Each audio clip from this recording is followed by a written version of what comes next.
All right, everybody, I am back with a brand new movie review. Yes, I had the chance to see F1 the movie at theaters yesterday for the early viewing.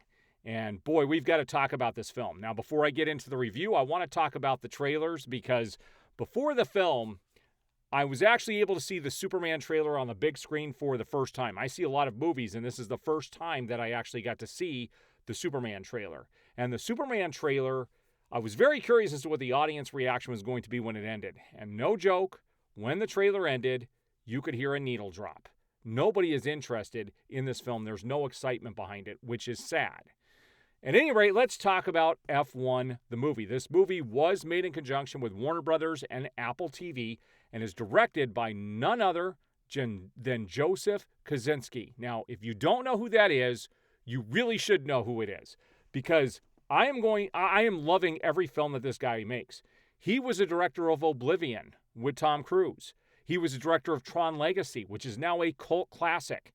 He was a director of Top Gun Maverick. And now he's back and using some of the technology they used in Top Gun Maverick and has applied it to these F1 formula cars. And boy, did this film not disappoint. I was very interested in seeing this film, but I wasn't super excited, and I felt like the trailers, you saw most of the movie from the trailers, but that is not the case. Now, let's talk a little bit about the story here and the cast. You have Brad Pitt, who plays Sonny Hayes. He is the main character in this film. He's kind of a rundown guy who's trying to get any racing gig he can get. He's a gambler, has not done well in his life. You get to find out about his past woven throughout the story. He actually has to come into Formula One racing because Javier Bardem comes in. He plays Ruben, and Ruben is an old friend of his. They used to drive cars 30 years ago, and he needs him back to help him on his F1 team so that he doesn't lose the company and that they do well through the back half of the F1 season. You also have Brad Pitt's character Sonny being teamed up with a guy named Joshua, played by Damson Idris. And in there, the whole movie, they have this rivalry going on, which is very interesting. It wasn't the typical rivalry. You also have Carrie Condon, who plays Kate McKenna. She's one of the team members on the F1, and it kind of revolves around these four characters with some other characters sprinkled throughout. And, here's what I will tell you about the story. There was nothing super amazing about the story itself. It's how the story was told. And that's where Joseph Kosinski shines. I will tell you that the racing in this, you get to see pretty much the last 10 races of the season, and there's different things that happen throughout each race that are important to this team being able to stick around. And you get to see how Sonny functions as a driver as well as how it all, as a team, how it's all going to play out.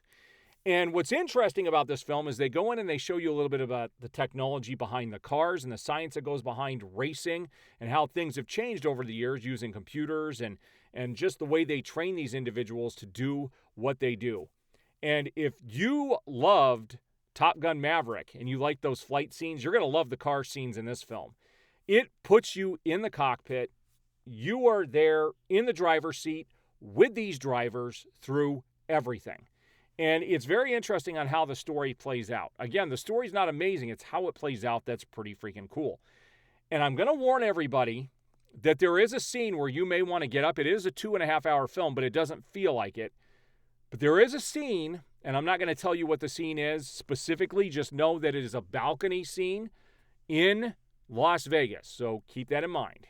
When they have the race in Las Vegas, and there's going to be a balcony scene inside one of the rooms, do not get up to go to the bathroom. It's a kind of a slower moment, but there's some dialogue that is talked about in that scene that is going to be critical for the end of the film. So do not get up. Do not go to the bathroom in that scene. Do it some other point. I would almost say if you have to use the restroom, do it during one of the race scenes so that you don't miss the other things that are going on to push the movie story forward. So let's talk about my score on the. Well, first of all, I almost forgot to talk about the score, the musical score for this. Wow. I'm going to be picking up the musical score for this. It was done by none other than Hans Zimmer. Hans Zimmer does an amazing job. He has almost techno beats in there, along with some dance beats that really, really push this story, especially with the final chapter and what happens and the emotional impact. He really is able to weave that score in such a way that just will get you on the edge of your seat. And so I give a 10 for the score. Like, it was freaking amazing. And as of yesterday, it was not available. I think it goes up today because this is official release date of the film. So the score was amazing. The directing was amazing. The only part that I would say was lacking a little bit was the story. The story just did not... There wasn't anything super special about the story. Like I said, it's the way it's told through the directing. So if I had to give this a score out of 5, I would give it 4.5 out of 5 stars. If the story had been just a little bit better, it would have pushed it up to a 5-star film.